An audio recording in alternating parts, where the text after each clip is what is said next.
Bonsoir. Hello, my name is Fabrice Marandola. I'm the director of the Center for Interdisciplinary Research, Music, Media and Technology, CIRMMT. And it is a great pleasure to have today our guest for our first distinguished lecture of the year and the first distinguished lecture live with the guest here in Montreal for a very long time. It is my great pleasure to introduce Carmine Emanuele Cella.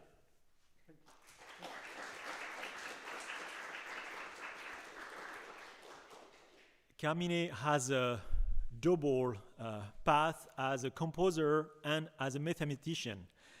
He studied at the Conservatory of Music Rossini in Italy, where he got several master's degrees in piano, computer music, and composition, and then followed with a PhD in musical composition at the Accademia di Cecilia in Rome.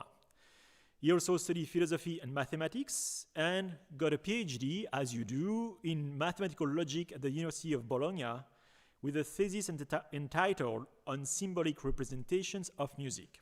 And that was 10 years ago. Carmine has worked a lot at IRCAM, in and out for different periods of his life as a researcher and as a composer in residency.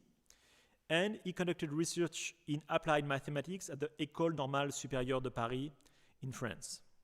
He's been in residency at the American Academy in Rome, where he worked on his opera that was premiered in 2017 at the National Opera of Kiev.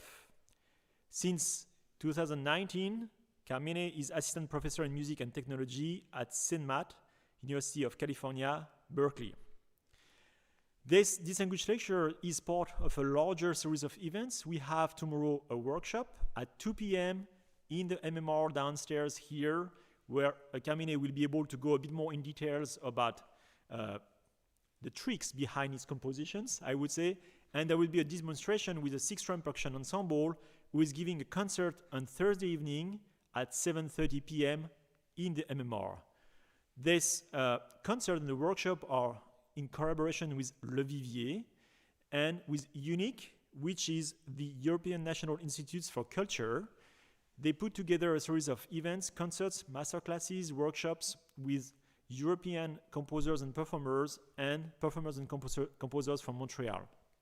We have 3 concerts, Thursday, Friday, and Saturday this week, and then in the spring, another series of events. So without further ado, Carmine and his talk. Thank you. Thank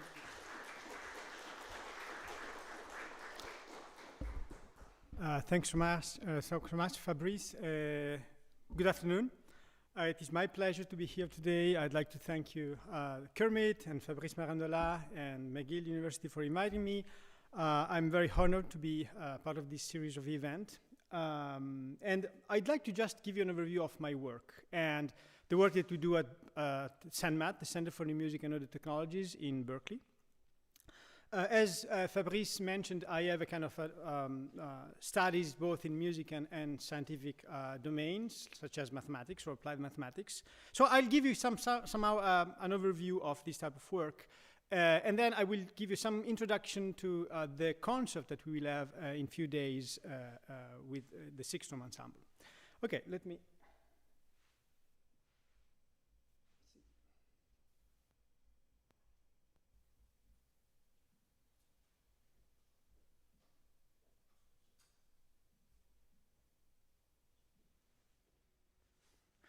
Okay, so before I start, let me tell you a couple of words about the community in which I am now. That is the CNMAT, the Center for New Music and Audio Technologies of the University of California, Berkeley.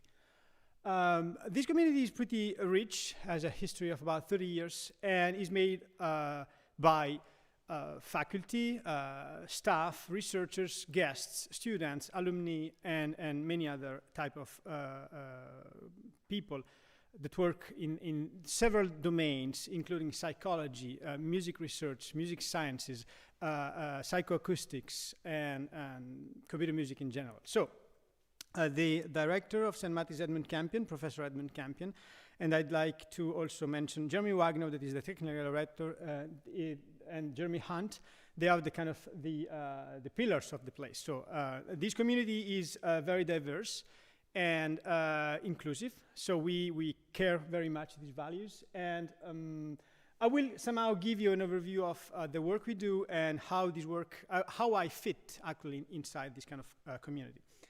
In principle, there are two major axes of research at CNMAT. One is, I would call it machine creativity. Is about using computers and machine learning for supporting musical creation or creation in general. And the other one is human-computer interaction, so designing models to help musicians, performers to create music. CNMAT has a kind of long history in wearable technology, so like how we can use sensors to improve on the body to improve like performances.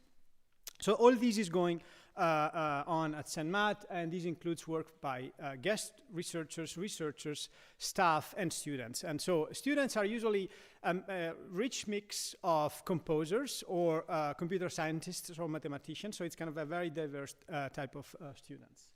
Okay, this is just the context, and so I'm at CNMAT since 2019, so it's basically almost 3 years now. And it's a very inspiring place. So I'd like to give you some sort of overview of my work inside this community. So my name is Carmine Emanuele Cella. I am Italian. So I studied composition. I studied mathematics. And I somehow put the two things together using machine learning, or in a field that today we tend to call computational creativity, like how we can use computers to support or foster creation in general. So this kind of strange hybrid domain is where I basically situate my work. In fact, I would say that my research is situated at the intersection of music composition, mathematical modeling, and machine learning. And my aim is to try to investigate how these things co-evolve, so to speak, like how music creation influences mathematical modeling that, and vice versa. So, in other words, this is a kind of very hybrid domain that relies and is grounded on a number of topics, including music composition, but also some type of mathematics like algebra in principle, and machine learning at large. So today, as you know, there is a kind of a wave of machine learning based on neural networks. So these kind of systems are very helpful for a number of problems. So we actually use these technologies to model and to describe music creation. So the focus of my work is still music. Like I would say the questions are always coming from music, and then the answers are eventually found using mathematics and machine learning. Okay, so the questions are always music-related questions. So the title of this talk is "Can Picasso Think in Shapes?" So it's what does it mean? So I would say my interest is can we understand the mental model that an artist has during the creative process? And if we can we use mathematical modeling or computational modeling to help foster, support this type of mental model? So can really Picasso think in shapes? How an artist thinks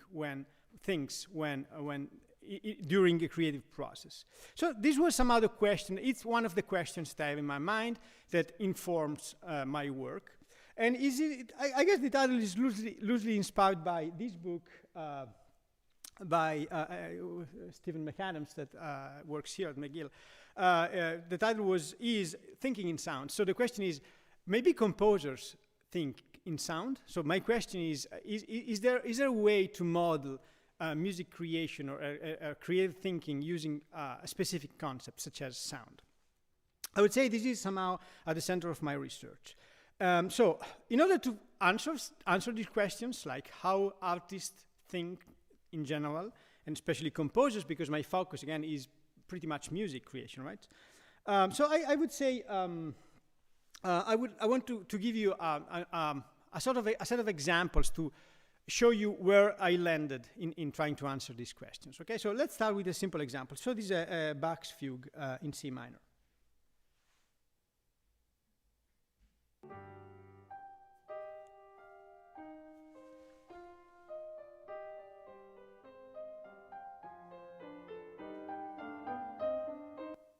Okay, let me play another example, and then we discuss. So it's a piece by Ligeti.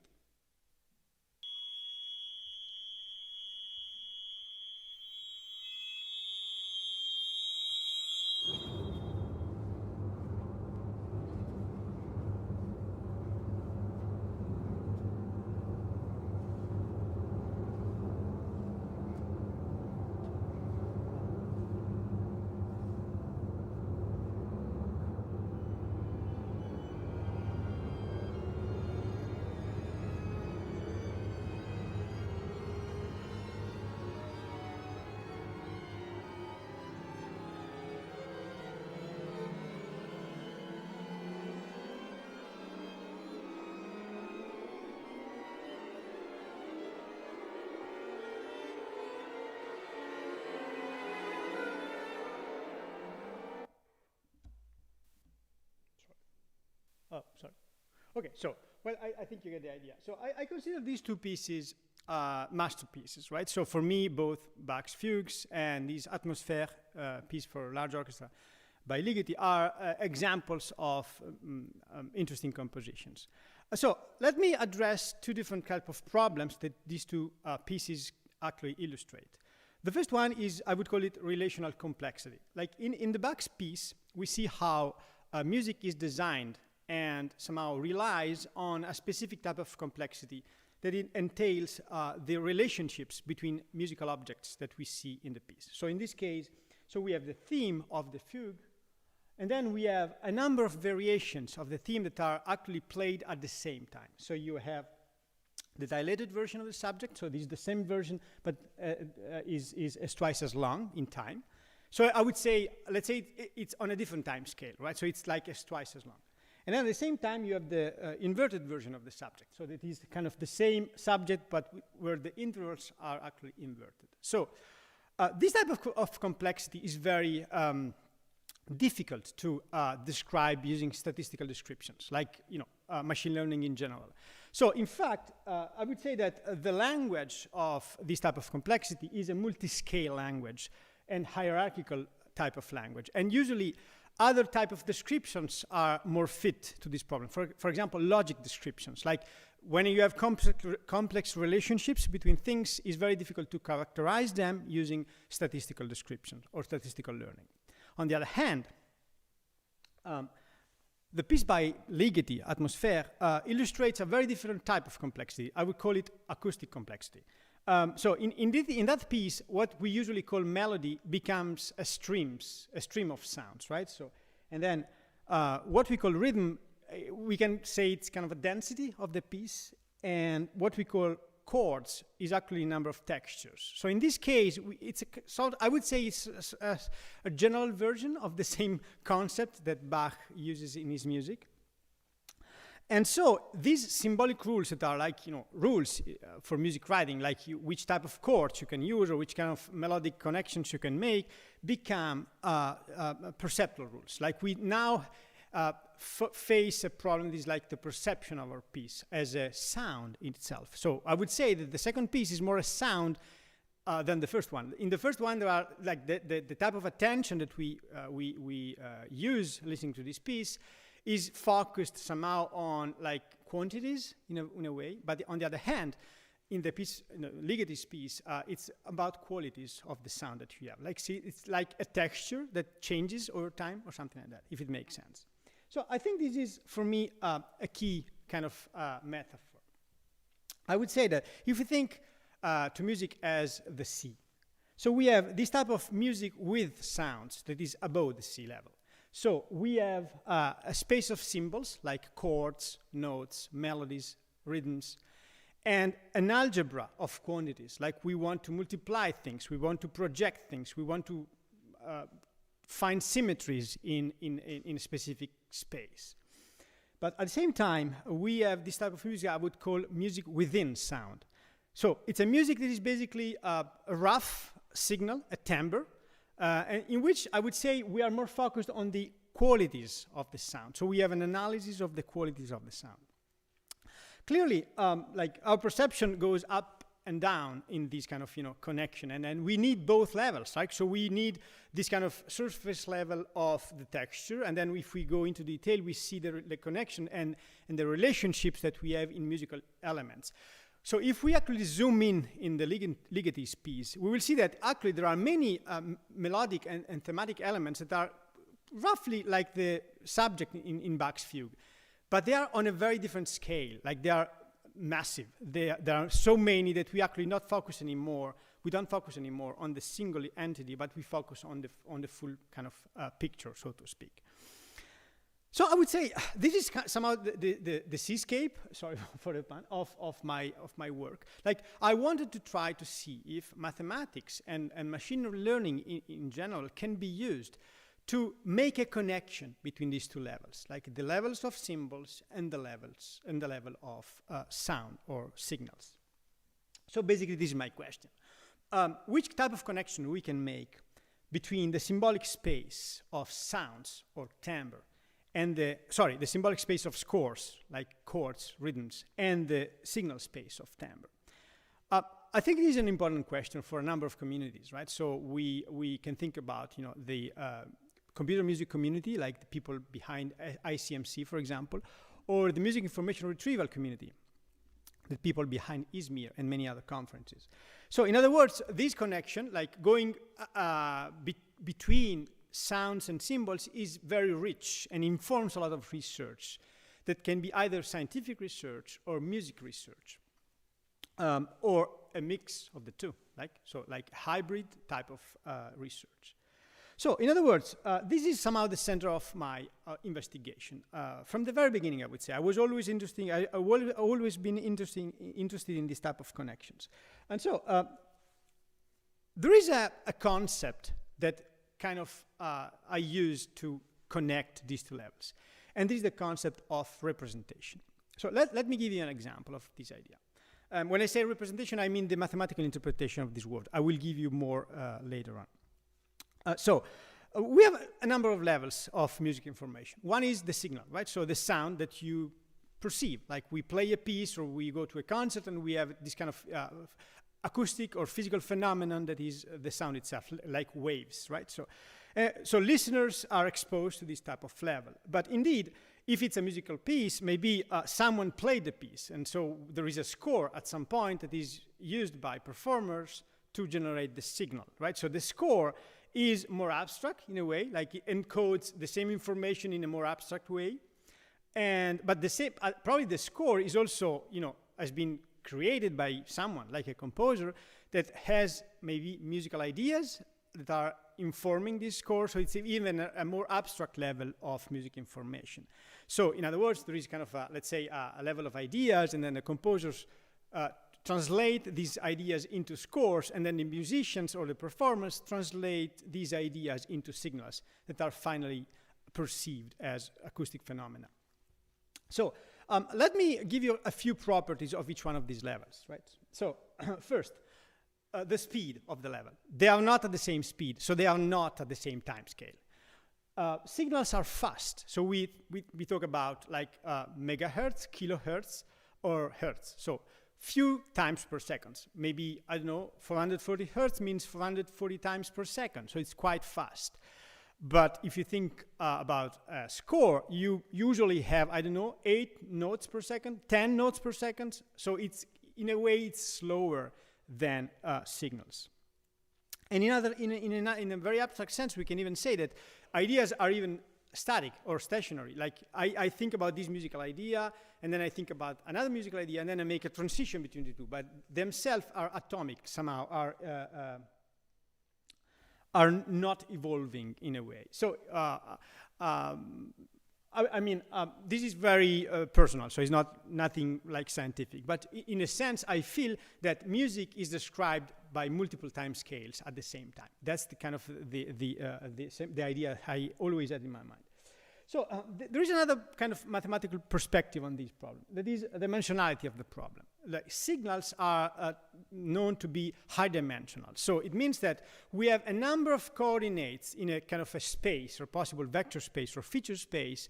And in order to capture a signal, you need to use all the coordinates. Let me give you an example. Suppose you take 1 second of sound, a digital sound, so you will have like 4,000 samples or entities in 1 second. So each one of these samples can be 1,000 of values in amplitude. So we have thousands of possible combinations of these 44,000 samples. So it would be a very high dimensional 44,000 dimension space, so to speak.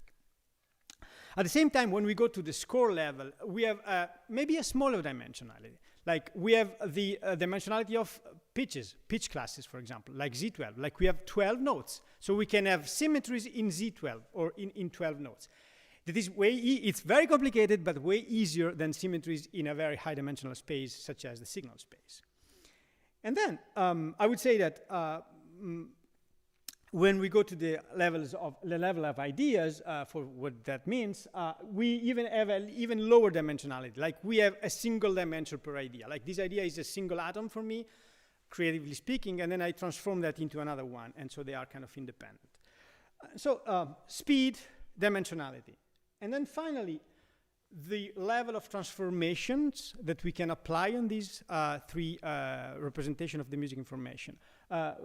On the signal level, we can apply a so-called physical transformation. So we can translate signal, rotate signals, or shift signal in some sort of sense. For example, we can dilate a signal, like by undersampling it, for example, or we can pitch shift a signal using frequency transformers.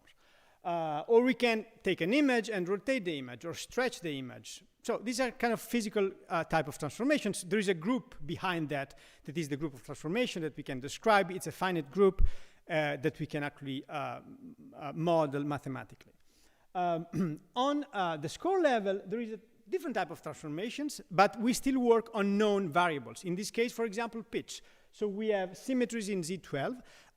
This is eventually more complicated and more abstract than what we could do like by just rotating an image, but still is finite, and we can actually compute it.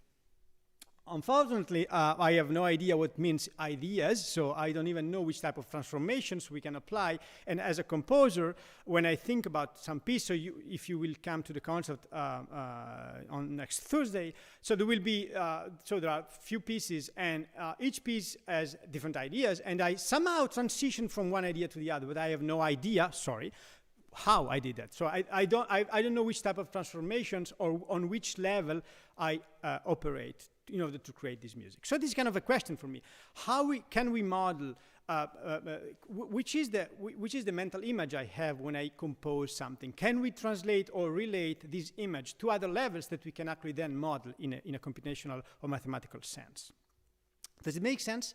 So basically, in between these, there is the idea of representation. So we need to find a language that we can use to describe phenomena. And this language should be somehow a continuous language between the low level of signals and the high level of abstraction of the ideas.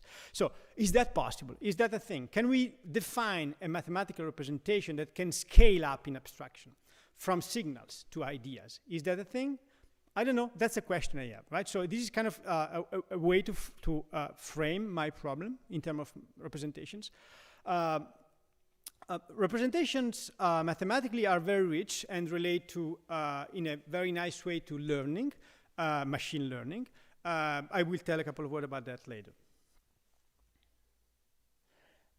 Before we move on, let me give you a few important qualities of what a representation should have. So we are looking for new representations, right? So we look for a representation that is able to scale up in abstraction. So now the question is, what does it mean? Which type of properties such representations should have? So one is stability.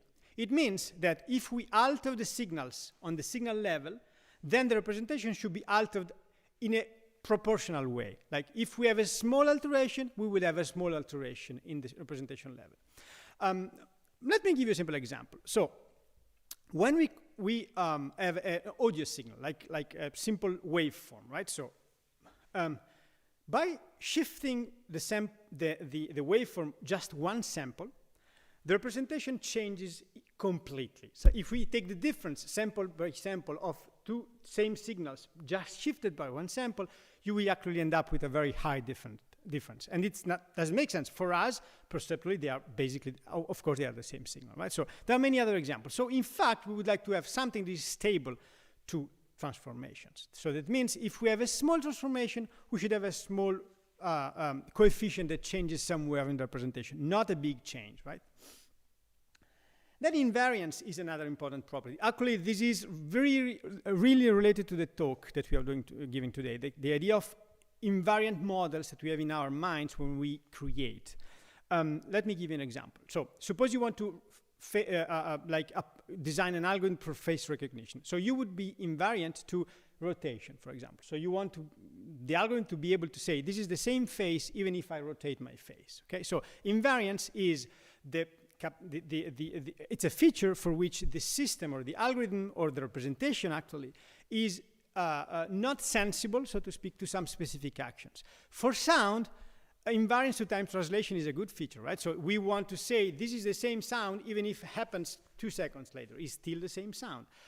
For example, pitch invariance would be interesting as well. Like, so when I speak like that, I alter my timbre and my pitch. But if I speak like that, I only alter my pitch and not my timbre. So you are still able to recognize my voice despite the fact that I shift in the frequency domain. So there's another one that is uniqueness. You want representation to be unique. So if there are two signals that are different, the representations should be different. So in other words, there should be no clash in the representation if the signals are not the same. Does it make sense? So we are looking for a language or a kind of a formula or a description that is stable. So if we alter the signal, these alterations should be proportionally reproduced in the representation. We want the representation to be invariant, so we need to be able to describe some sort of features that are not relevant for us, for example, time shift, and we want the representation to be unique. So we want to be able to distinguish between two signals from in the representation domain. I guess it's quite abstract, but let me give you a few examples.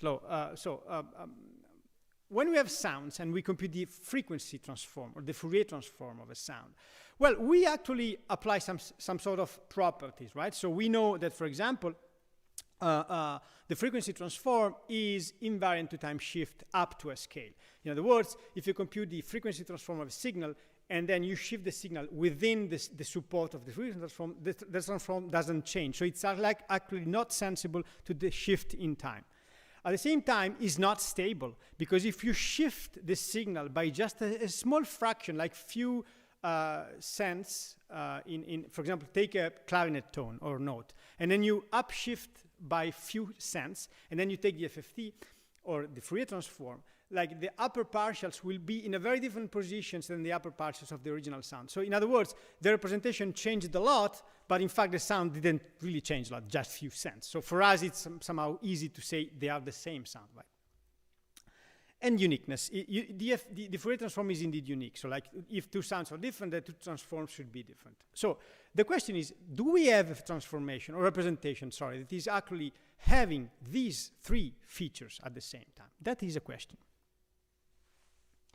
So let me give you another some information about what I mean with the word transformation or deformations. Like you see this, this square is like scaled, shifted, rotated, and that's kind of fine. So we are able to say, okay, this is the same object. So it's not a big deal for you, or me to say this is still the same square, like it's a green square, right? But then you can actually apply a slight deformation. So you can actually act only on one sense, not two. And so you will have this kind of tilted version of the square that is kind of a diamond, right? But still for us is pretty easy to say, well, this is still the same thing, but you applied some sort of tilt on the sides of the square. Well, it turns out that this is not that easy for machines to say. Like if you apply some sort of deformations, meaning a transformation that is not equally distributed on the object, then the machines can have problems in recognizing the object, okay? So again, if we are designing a representation that is stable to this type of things, that would be fine, but it's not easy to find such representation. Let me give you more examples. So I mentioned just before let me give you somehow the hint of the solution, in my opinion. So one way to cope with this type of problems, like we want to have a representation that is stable, unique, and invariant, is to use the so-called multi-layer representation. So representation that look at something at from multiple perspectives, so to speak. So we don't just take a single photo of something, we take multiple photos by using different distances or different lenses or different cameras or something, so to speak, okay? So this is somehow where we will go with the talk later on. But, you know, now try to describe this type of transformations. Like you see, it's like a face, you see glasses, you see a scarf, and they are very much altered, right? Deformated. But still, it's very easy for you to say, well, this is the same face eventually. And how you do that? How are you able to say, you are so invariant to such a strange type of, like this kind of swirl, I don't know what it is. It's not really a problem for us to say, right? So we still say this is the same face. So can we can we have this kind of mental model, and can we describe that formally, and can we apply this model using a computer? Can we teach a computer to have the same mental model so that we are invariant to non-relevant transformations, such as these ones, for example? Well, if images are difficult, then art is even more difficult, right? So, for example, this is Le Taureau by Picasso. These are studies of the same idea that he made in like across a number of years. So what is invariant in these representations? Like these are encoding the same concept, you know, per the artist, but they are very different. Like the surface level is very different. Like the color is not the same, the shape is not the same, the texture is not the same. So what is invariant? Why Picasso was thinking that these images were actually encoding the same concept. So what was this concept? Which is this mental model, this invariant, stable, and unique for artistic creation? I guess this is a question for me, but I always think in terms of sound. So for me, this is kind of, let's try to translate these ideas into sound. Like if I have multiple versions of the same sound, how I can say that they encode the same concept or sound or sonic concept or something like that. Because this is actually what happens when I compose. I actually have an idea that is kind of an abstract idea of sound, and then I realize the idea using the orchestra, using, you know, the computers or whatever. And each time I do that, it's a different interpretation of the same idea, but the model, the mental model, is somehow invariant to this interpretation. So my question is, can we have a formal description of this model? Let me show you another example of deformation. By the way, the mathematical strange term is diffeomorphism. This is the small deformations or small transformations. They are very difficult to describe. But let's see. Let's watch this video together, and then I'll ask you a question. Okay?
Sorry.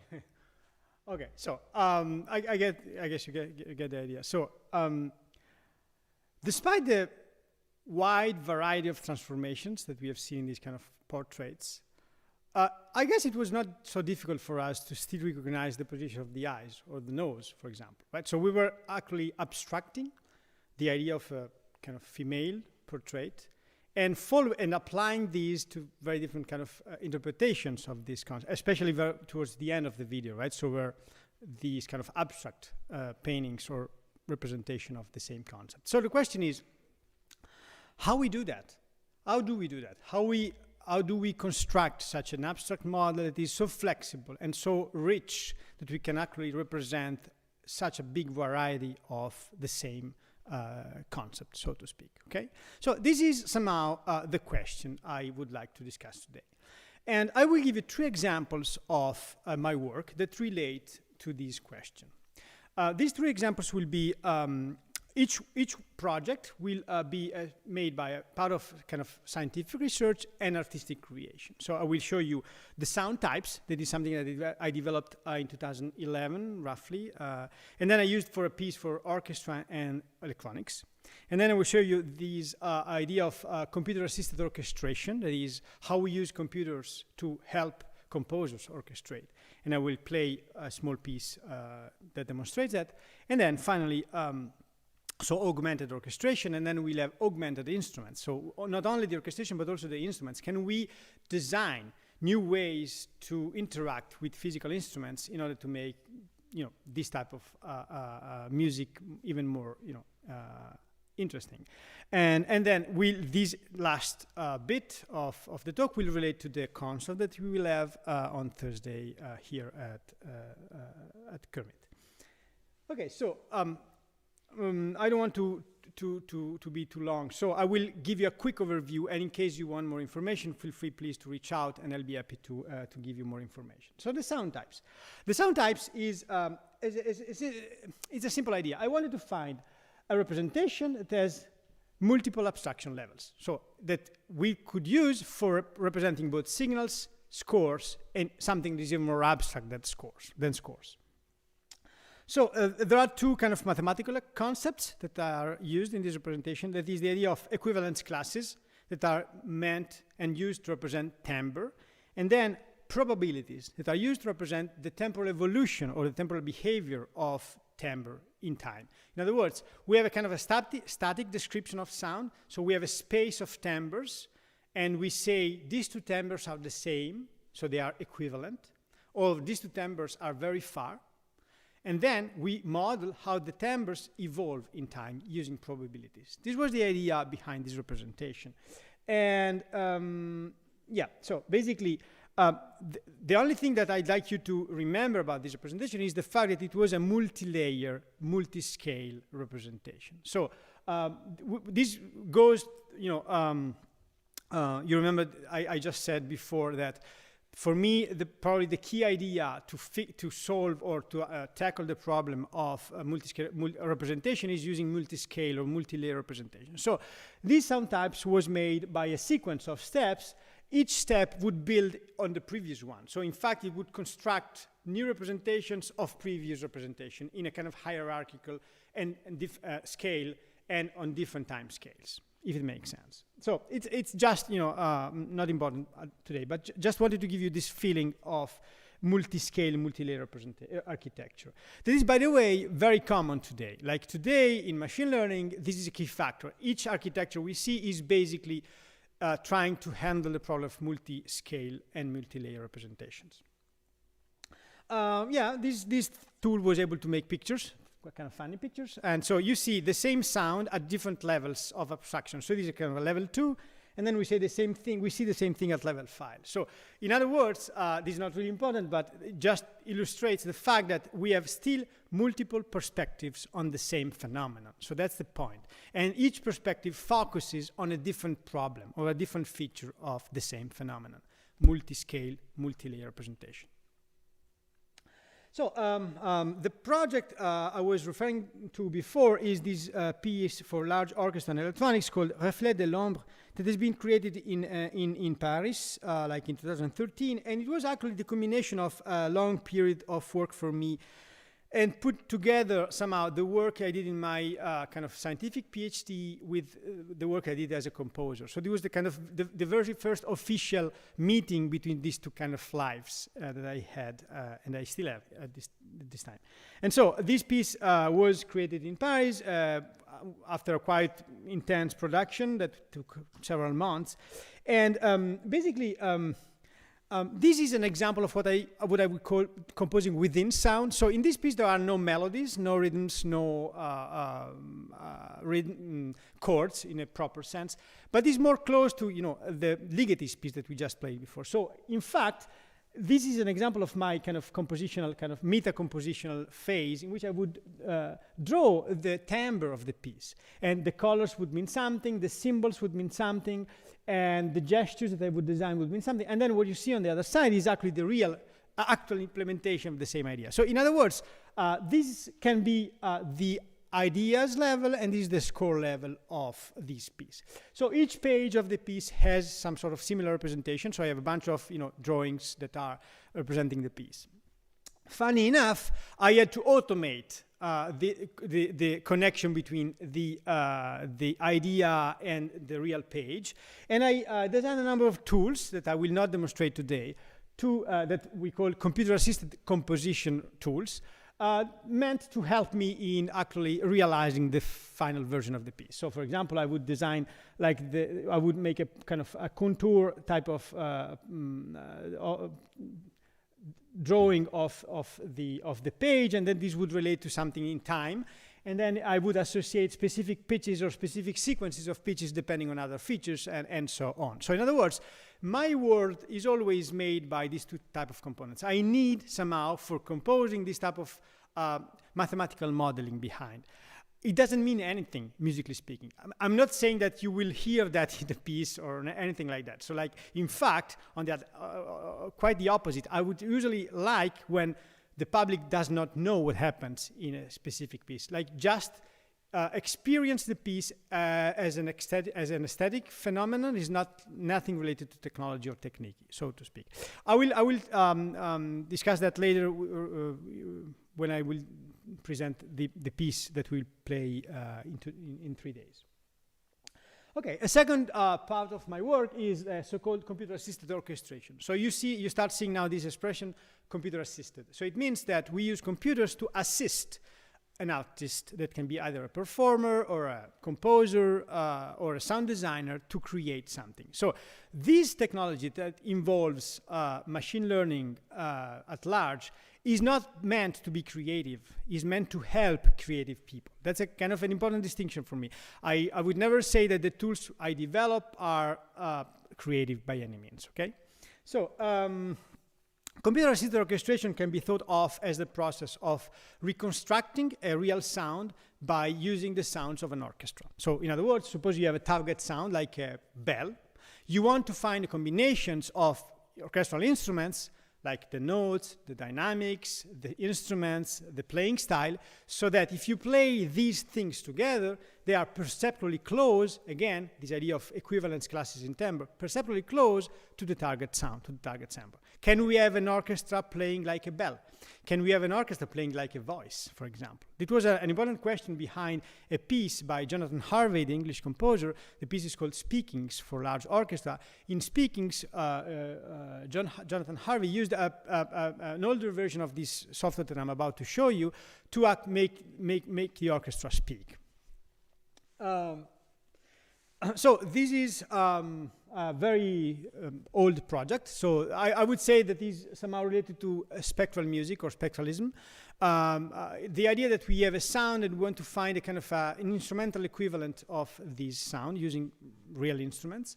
So there are 3 phases. The first phase is I just have this idea. I want to recreate this sound, and by hand I find a combination of instruments.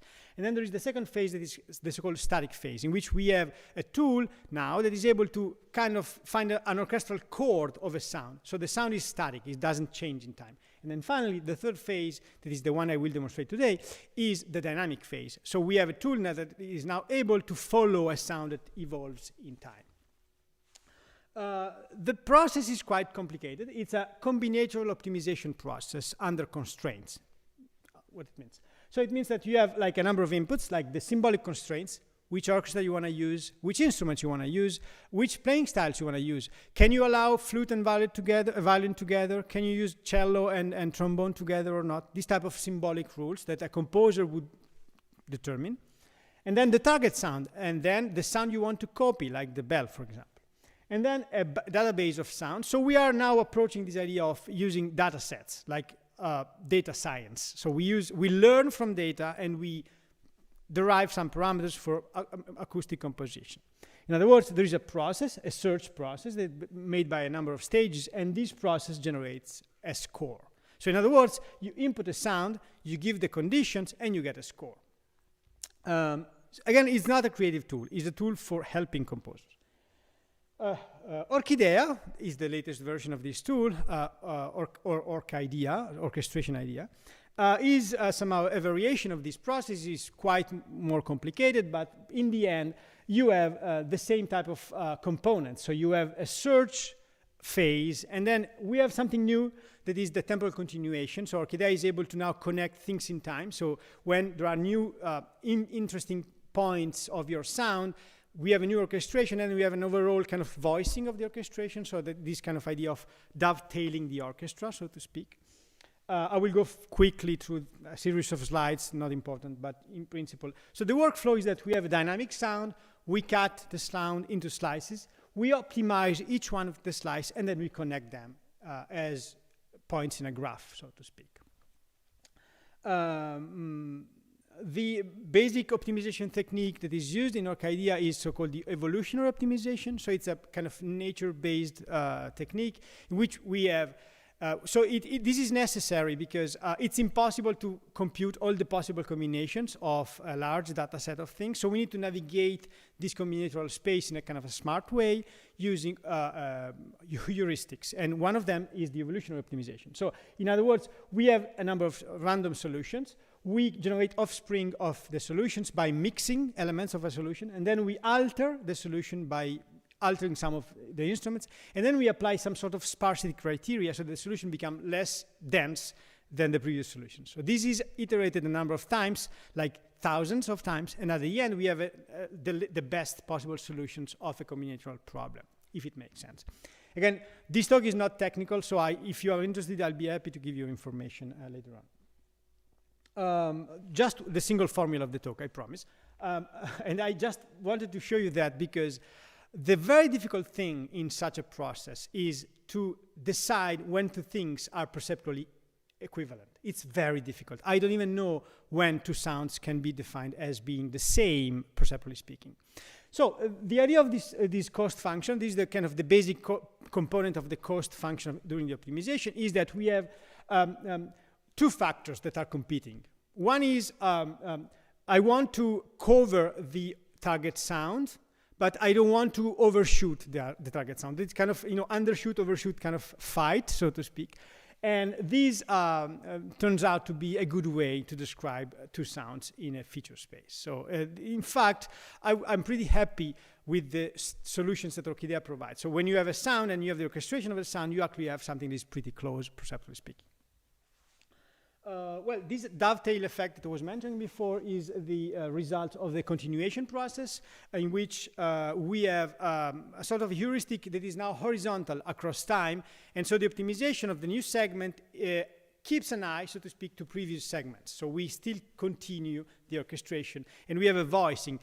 Don't forget that these scores are meant to be played by real people. So we want to have the scores to be playable and actually nice to play in a way that is kind of human, right? So I guess this is a kind of an important factor of Orchidea.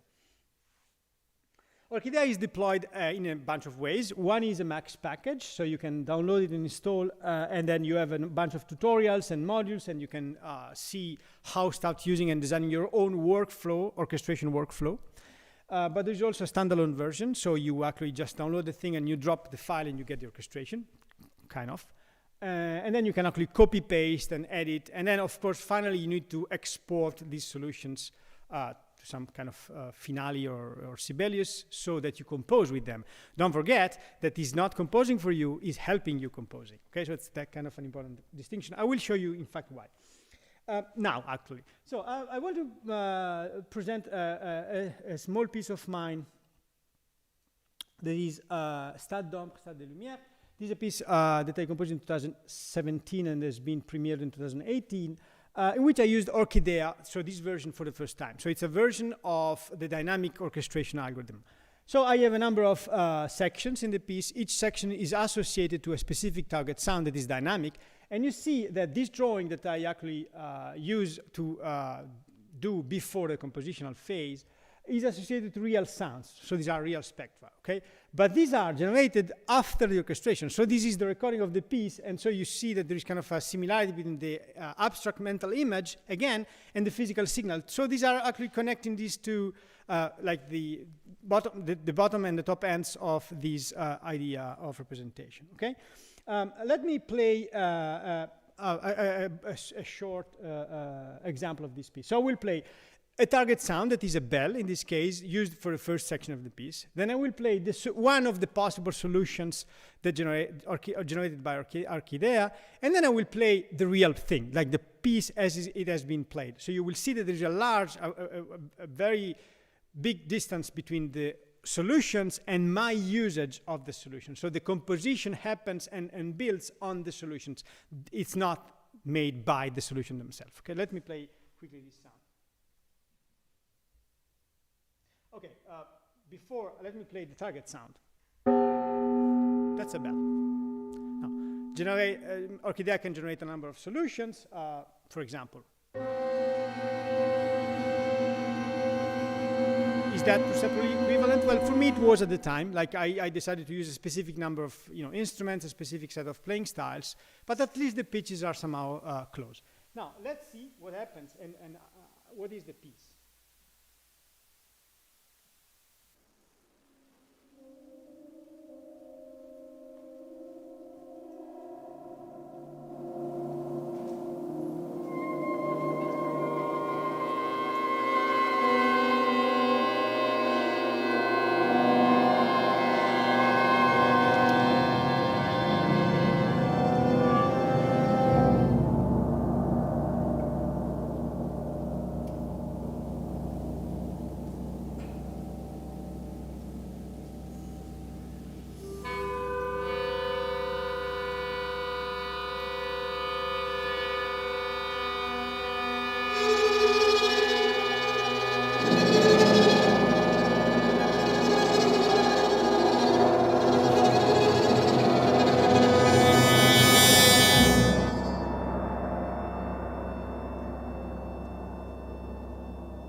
So this is just an example of the first section of the piece. As you noticed, the notes are there, the timbre is somehow there, but there is a lot of work in terms of timing, expressivity, and the way I use the solutions that have been generated by Orchidea. Okay, so again, this tool is meant to help composers, it's not meant to compose, but it's actually it's pretty useful. So there are very different type of users of Orchidea, and they use the Orchidea in a very different way. For example, Nuria Jimenez used Orchidea to orchestrate an orchestrated piece. So we have already an orchestration using Baroque instruments, and we want to realize a version for contemporary instruments. So it's kind of a perspective, a different perspective on the same piece. And Louis Goldford in New York used the tool to actually zoom in sound, so actually using the orchestration as a tool to understand sounds from within, so to speak. So it's a kind of an interesting take on the thing. And by the way, many users of Orchidea don't need the score. They just use the sounds that are generated by Orchidea itself. So in fact, it can be used as a sound design tool too. And finally, Daniele Ghisi uses Orchidea in a very interesting way, using very large data sets. So he generates thousands of possible orchestrations, and then he navigates the orchestration using data-related tools. Like, for example, this kind of 2D feature space that you can actually move on, and then you will get the corresponding sound and instruments and orchestration. So it's kind of a very, I would say, flexible tool that you can actually configure in a way that is more interesting for you. Okay, so if you're interested, there is a website, org-idea.org. There is a forum page that is kindly supported by IRCAM. And then there is even a YouTube channel in which there are a few YouTube videos for tutorials or something like that. Let me close the talk with the last thing that I want to mention quickly today, that is the research on augmented instruments. So what I mean with augmented instruments.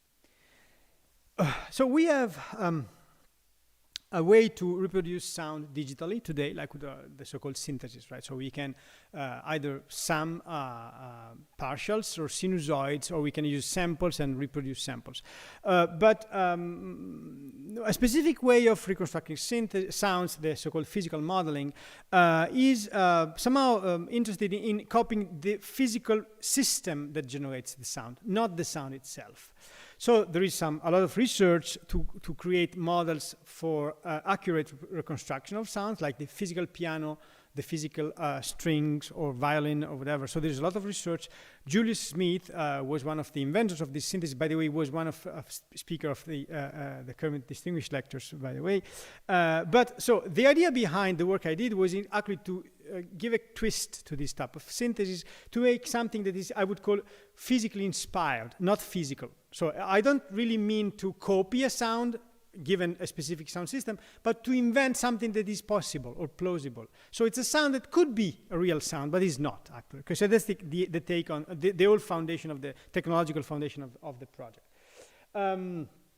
But there is another component. There are sensors. So indeed, we actually use a sensor on an object. We decode, so I decode the information with the sensor, and then I inject some sounds somewhere. In this representation, you see the loudspeaker, but in fact, in the project that I'm about to tell you, I inject on the instrument itself. So the instrument is augmented by a sensor and an actuator, so something that generates vibration on the instrument itself. There is a lot of algorithm, the coding behind the input and the output. So for example, there's a mapping, how we can map low pitch and high pitch gestures to low pitch and high pitch outputs, so to speak. So in other words, suppose I want to sonify this desk here. I would put a sensor here. I would put an actuator here. And then if I tap, I want to have some reaction. But if I scratch, I want a different reaction. So I need to be able to switch and distinguish between these two type of actions. So all these became the foundation, so to speak, of a project called Les Espaces Physiques that I started in 2017 and is still ongoing. And the idea of this project is to create a cycle of pieces for augmented percussions with the idea of instrumental inversion. So what I mean with this term, usually we have, when we have an instrument on the stage, we have this kind of local perception of the sound. We have the player that plays on the instrument, and the action and the sound come from the same place, so to speak. But with electronics, like in this, for example, setting, you have loudspeakers, and the sound can come from behind you, for example. And this completely non-associated to the local quality of the player. So you have a kind of a global perception of sound instead of a local perception of sound.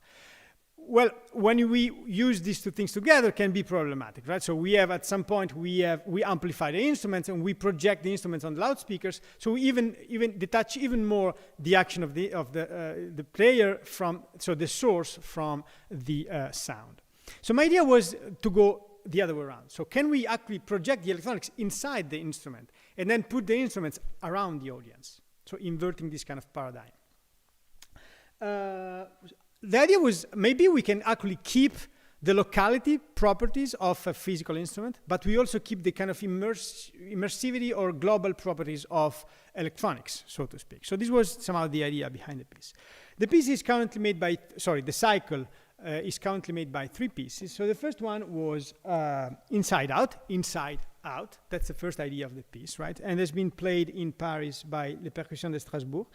And there are 4 players in this piece, including a piano player, and this will be the first piece of the concert next Thursday. And in this piece, I worked on the idea of augmenting the timbre of an instrument, so having new instruments, but also connecting 2 instruments. Like I would play something that is like distant from myself, like I play the piano, but the piano is played in a gong or a tam-tam that is at the other on the other side of the room.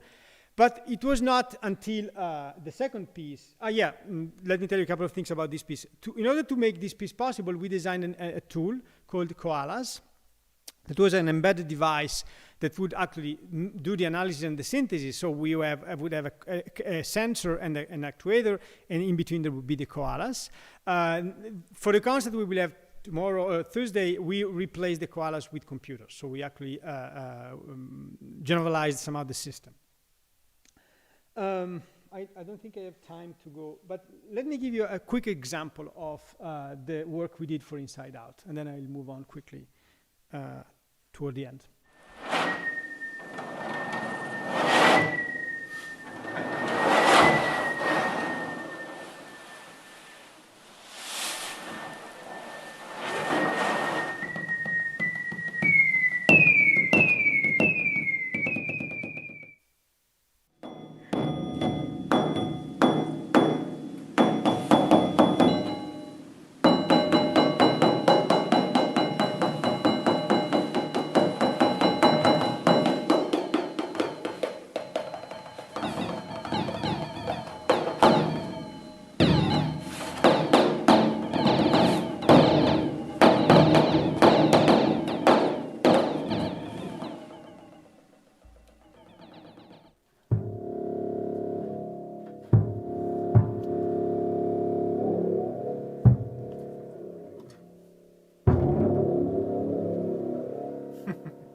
Now, I play one instrument inside another one. In this case, the bass drum is played on the metal plates.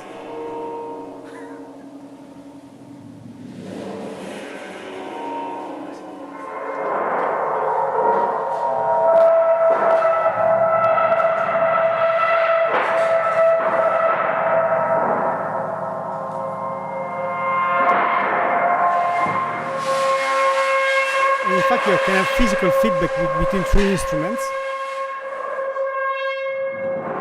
In this case, it's a tam-tam that is played by the metal sheet.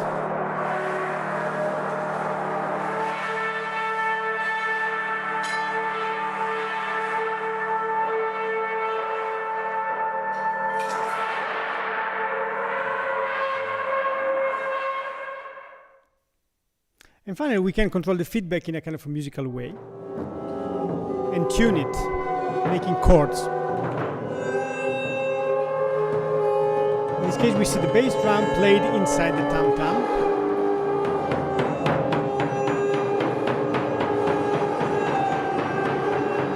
And the second tam-tam, the second bass drum played inside the metal sheet.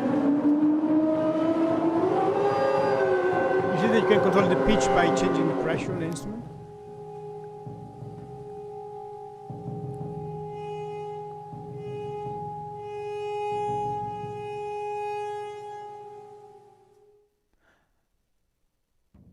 And finally, now I am playing the bass drum inside the metal sheet. The metal sheet is played inside the tam-tam that is played inside the piano that is played inside the bass drum. So it's a feedback loop between all the instruments. So whenever you change the energy, you change the color of this type of feedback.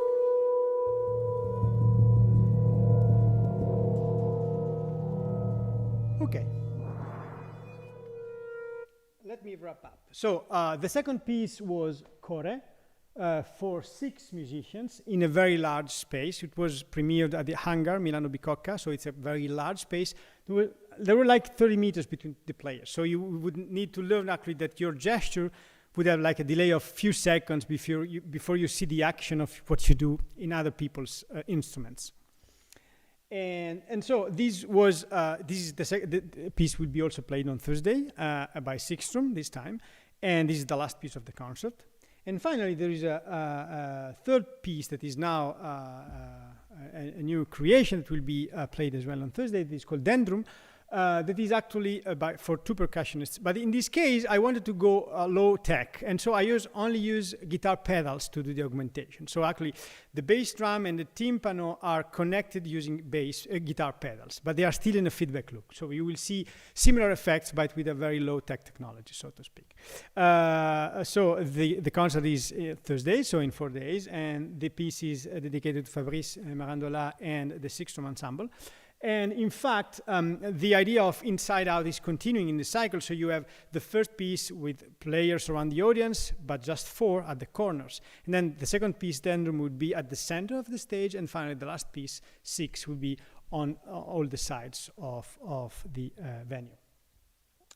I guess I would like to close here. And let me, if I can kind of give you a take-home message, is that this type of research is very collaborative. So we need to work together between performers, researchers, computer scientists, mathematicians, and composers in order to achieve this type of work. So without the community behind you, it's very difficult to do this type of work. So places like the CIRMMT or the CNMAT, where I am, or IRCAM are very important entities in this type of new type of music. So by the way, we can promote inclusion, equity, and diversity using this type of research because it can include and involve very different and diverse type of people. This intersection between mathematical modeling and creative computing and music composition is very rich, in my opinion. So I believe that there's a lot of space and investigation space that is still open. So I'm planning to work on this topic, and I hope other people can actually work on the topic as well, because I think it's very rich and can be can give us a lot of insight in artistic creation. And finally, I would say that scientific thinking and creative thinking or artistic thinking, in my opinion, they share a lot of big deal in common. So they have a lot of things in common. So I think that in some sense, we should try to think, in a kind of unified way and use mathematical modeling, creative computing, and artistic creation as a whole, as a discipline together. Okay, I think I'll stop here. Thanks so much for your attention.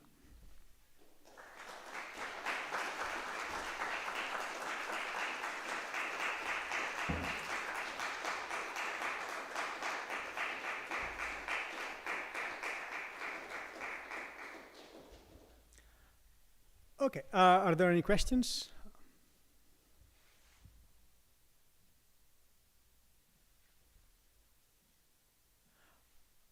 If there are not, I would like to spend just a few minutes. I realized that I didn't play one piece that I wanted to play, and this is this piece for large orchestra and electronics called Reflet de l'ombre. And I just wanted to give you an example. Like, this is quite a long piece, like 25 minutes or something, but I want to play like 2 minutes.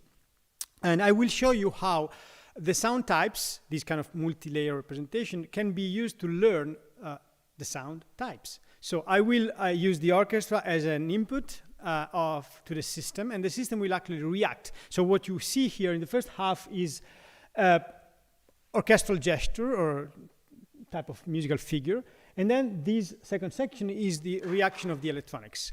And we will use a psychoacoustic kind of paradox called the Shepard glissando or infinite glissando. And so the orchestra will mimic or simulate this thing, and then the electronics will actually learn somehow how it works. So let's see what happens.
Thanks so much. So in this example, the second half here, this kind of similar Shepard's glissando, and then there is the electronics continue, and you cannot actually distinguish between the orchestra and the electronics. So the whole idea is that I want to hide the technology, and so I don't want the public to understand when it's the electronics that is playing or the orchestra. So this kind of idea of hybrid space is also present in the music that you will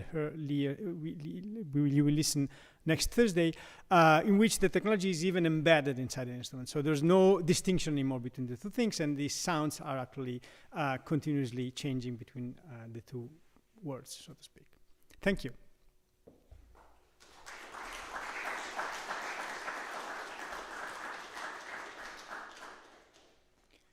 Yes. I have a question for you, John. Sure, thank you. You are describing your theory of sound types, and you have the equivalence classes for timbre, and then probabilities for temporal aspects. Did you ever try to invert? Thank you. So the question is, in the sound types, we use equivalence classes to describe timbre and probabilities to describe the temporal evolution. And the question is, can we actually invert the things and try to use probabilities to describe timbre and equivalence classes to describe temporal evolution? I didn't really try, but I tried something similar. There is a specific application of the sound types that is a sort of hybridization between two sounds. I didn't really demonstrate that, but it's kind of fun. Maybe I can play one single sound. So in other words, you can have a sound and learn and describe that by using equivalence classes and probabilities, and the same for a second sound. And then you can use the equivalence classes of one sound and the probabilities of the other one. So you will have actually having the timbre of one sound, but the temporal evolution of a second sound. So let me give you just an example of these hybrid implementation.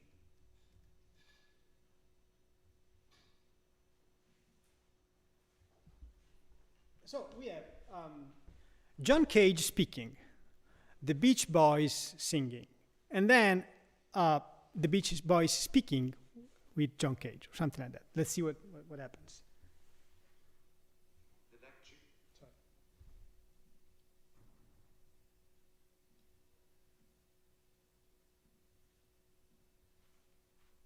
The lecture is so soon that I don't think I'll be able to get all 90 stories written. God only knows what I'd be without. God only knows what I'd be without. And God only knows what I'd be without. God only knows what I'd be. The lecture is so sweet. That I don't think I'll be able to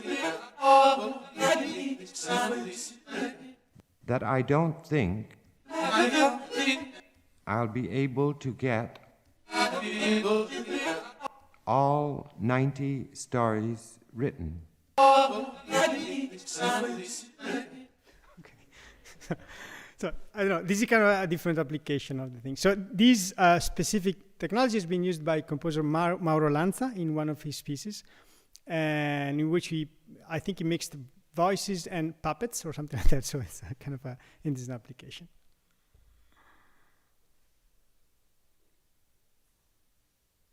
Any other question? Okay, thanks so much. Thank you very much.